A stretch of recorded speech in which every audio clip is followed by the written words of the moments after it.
Hello, fourth grade artists. Welcome back to art class. Today you will need your pencil, like so, and your journal. The very first thing I need for you to do is where it says name, I need you to write your first name and your last name, nice and neat and nice and big for your old teacher to see.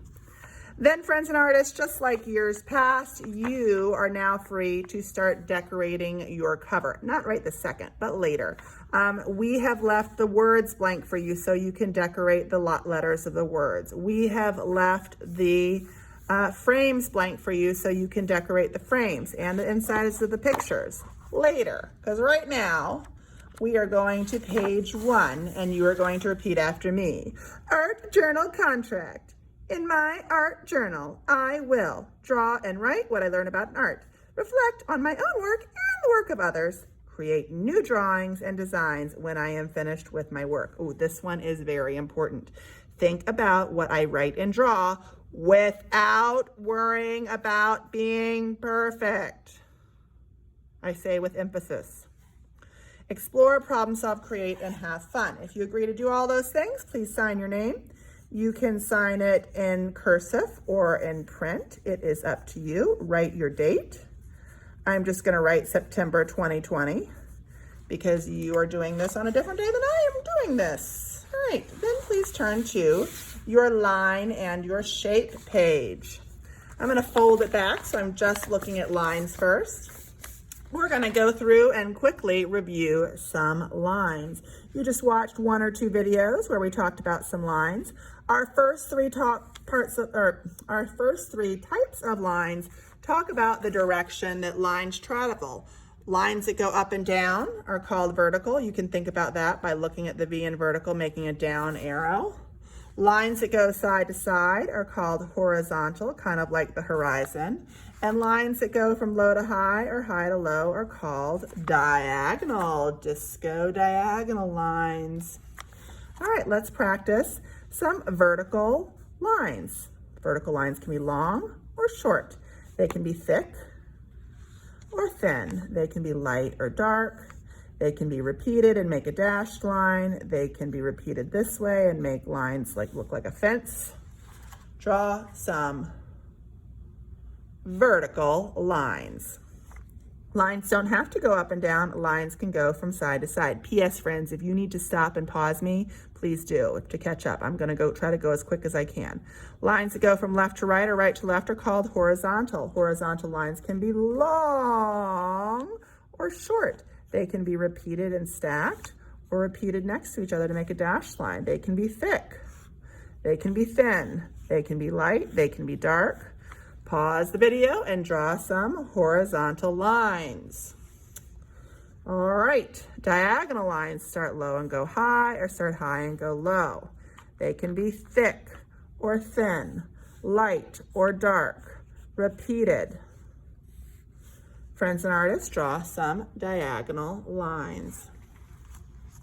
Lines do not have to be straight. Lines can be curved like a rainbow or curved like a smile. Curved lines can be deep or shallow.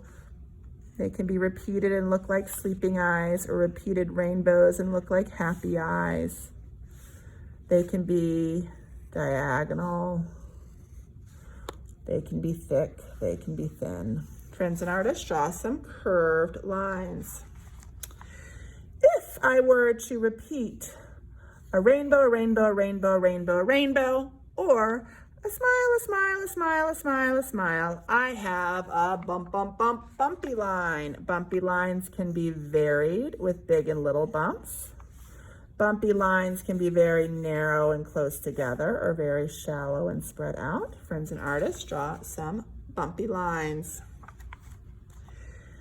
If I put together a rainbow, a smile, a rainbow, a smile, a rainbow, a smile, I have a wavy line.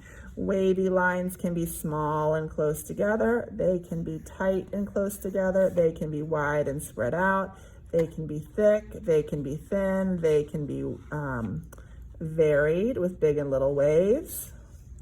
Friends and artists, draw some wavy lines. If I know what a curly fry looks like, then I know what a curly line looks like. That loop, de loop, de loop, de loop, de loop line. Curly lines can overlap. They can be spread out. They can be varied with big and little curls. They can be vertical and go down and look like a tornado. They can be big and overlapping. They can go all over the page, curly lines. One of our favorites. If I have a line that starts out and goes in, or starts in and goes out, I have a spiral line. Spiral lines can be very tight and close together. Spiral lines can be very loose. You can connect a spiral. Oh, this is advanced art right here, advanced drawing. Look at that, connected to spirals.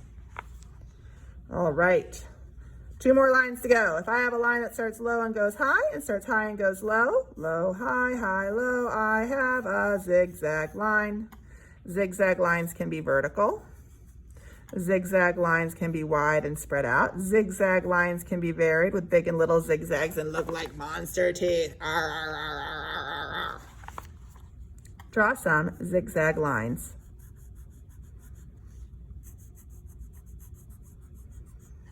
Ooh, that looks like a Simpsons hair or something. Okay. One of the favorites in the art room is the castle. Castles go over, up, over, down, over, up, over, down, over, up, over, down, over. They can be varied and look like a cityscape. They can be very short and spread out. They can be very tall and close together. Friends and artists, draw some castle lines. All right, now you have a blank space down here. If you ever encounter or see or think of or imagine or create a really cool line that doesn't fit one of these categories, you can draw it in right here. Also, after you learn a little bit about the artist I'm going to introduce to you today, Paul Williams, you can come back here and add some lines inspired by Paul Williams. But first, before you learn about Paul, let's go to shape. In art, there are basically 2 kinds of shapes. P.S. I'm on page 3. Pause the video anytime you need to stop me and catch up. There are geometric shapes. Geometric. These are shapes like circles and ovals and triangles of all kinds. You can do semicircles. Squares. If it is a shape that has a name, it is probably going to be a geometric shape, like a rectangle. These are often called regular shapes. They are shapes that you know the names of. Parallelogram. Rhombus, like a diamond.